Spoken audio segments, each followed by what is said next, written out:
जब हम बच्चे को शुरू कराते हैं तो कहते हैं अऊज़ु बिल्लाहि मिनश शैतानिर रजीम, फिर हम उसको पढ़ाते हैं बिस्मिल्लाहिर रहमानिर रहीम। उसके बाद में हम ये पूरी नमाज जो पढ़ते हैं ये तो याद ही होती है, लेकिन इसमें एक तफसीर में लिख दिया मालिक यौमिद्दीन, जो मालिक है यौम जज़ा का। समझते रहना, क्या मालिक यौमिद्दीन, जो मालिक है यौम जज़ा का, यानी क़यामत के दिन का मालिक है। समझ रहे, काय के दिन? क़यामत के दिन का जो मालिक है। अब क़यामत के दिन तो जहां मालिक कहा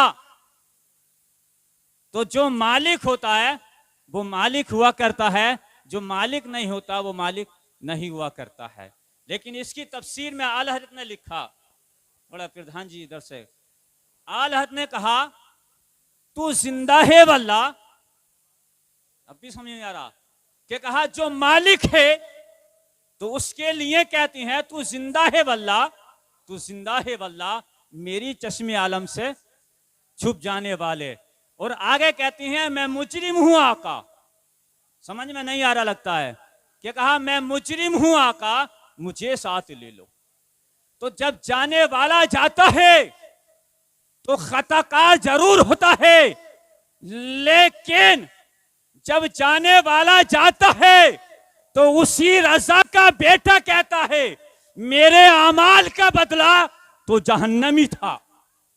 चुनेगार जाता है तो जाने के साथ साथ कहता है मेरे अमाल का बदला तो जहन्नमी था, मैं तो जाता मेरे आका ने जाने ना दिया, मेरे आका ने जाने ना दिया। तो मेरे असीस, आज जो हम सब महफिल को मना रहे हैं हजरत, और लगता है क्या हमारे थोड़े दर भाई साहब की समझ में कम आ रहा, ये खामोशी के साथ बैठे हैं।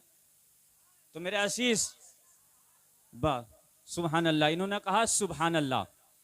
लेकिन मेरे असीस एक बात याद रखो, अपनी जिंदगी में एक बात याद रखो, उन्हें जाना उन्हें माना, ना रखा गैर उससे काम। और आगे कहती हैं आज ले उनकी पना, आज मदद मांग उनसे वरना मानेंगे। कियामत में अगर मान गया, लेकिन कियामत क्या कहा, अरे लोगों हमें तो नाश होना चाहिए था अपनी किस्मत पर, लेकिन नाश कहां करती हैं? क्यों? इसीलिए कि दुनिया से जाएगा तो ईमान वाला जाएगा, लेकिन वक्त किल्लत नहीं देखता ताकि तफसीर बताई जाए, कुरान का ऐलान सुनाया जाए। कुरान तो ऐलान करता ज़ालिकल किताब। तो मेरे असीस, इसीलिए मैं आपको थोड़ा सा पैगाम देकर जा रहा हूं कि जब तक जिंदगी बखैर रहे, सिर्फ ये नियत रहे कोई देखे या ना देखे मेरा रब देखता है,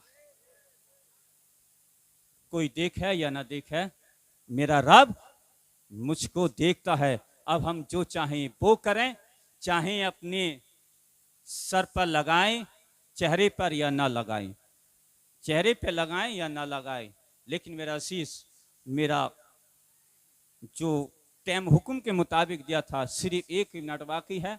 और हम सब ये भी जानते कि जाने के बाद कब्र की मंजिल में हमें रखा जाता है और वहाँ सवाल और जवाब भी होते हैं। और कैसे सवाल और जवाब, कैसे, वो जो 3 होते हैं, लेकिन उनकी तफसीर बड़ी वजाहत के साथ आगे को बयान किया है। तो मेरा असीस, हमें अल्लाह की बारगाह में दुआ है मौला अमल की तौफीक अता फरमाए, सबसे ज्यादा क्या है कि अमल की तौफीक अता फरमाए, दारैन की नेमतों से मालो माल अता फरमाए। और असीस, नमाज की ज़्यादा से ज़्यादा पाबंदी, क्या हो, नमाज की पाबंदी। जब नमाज नहीं पढ़ते तो परेशानी खुद ही आन के घेर लेती है। क्या होती है? परेशानी घेर लेती है। क्यों? कि एक चीज, टांग टूट गई, क्या हो गई, थोड़ा लेता हूँ, क्या हो गई, टांग टूट गई। तो किसी डॉक्टर में ताकत नहीं है कि जैसी टांग बनी है वैसी बना दे। क्या करता? किसी डॉक्टर में जान नहीं है, ऐसी इतनी ताकत नहीं है, हाथ टूट जाए तो सीधा कर दे, कुछ भी ऐब आ जाए तो सीधा नहीं कर सकता। अगर हम चाहते हैं कि सही रहें, तो सिर्फ एक रास्ता क्या है, एक सिर्फ एक रास्ता। और वो रास्ता ये पैगाम देते हुए अपनी पीछे को गुफ्तगू जा रहा हूँ, जो पाकिस्तान से अल्लामा डॉक्टर इकबाल ने कहा था कि मोहम्मद से वफा तूने तो हम तेरे हैं। किससे मोहब्बत की? मोहम्मद से। कि मोहम्मद से वफा तूने तो हम तेरे हैं। ये जहां चीज क्या है, लोहो कलम तेरे हैं। और मोहम्मद की मोहब्बत दीन हक की शर्त अव्वल है। इसी में हो अगर खामी तो सा कुछ ना मुकम्मल है। तो मेरे असीस पढ़ेंगे नमाज है। देखो महफिल में वादा करती हैं, हाथ न उठाओ, महफिल में वादा करो